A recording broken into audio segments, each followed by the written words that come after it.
فرمان مصطفیٰ صلی اللہ علیہ وسلم، وہ شخص جو اپنے رب کا ذکر کرتا ہے وہ زندہ کی طرح ہے، اور وہ شخص جو ذکر نہیں کرتا وہ مردہ کی طرح ہے۔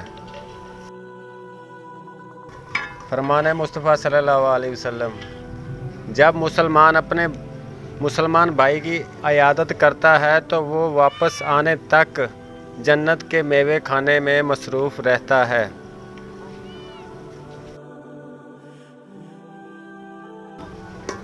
فرمان مصطفیٰ صلی اللہ علیہ وسلم، امید ہے کہ اللہ ہر گناہ معاف فرما دے بجز اس شخص کے جو حالت شرک میں فوت ہو اور جس نے عمدہ کسی مومن کو قتل کیا ہو۔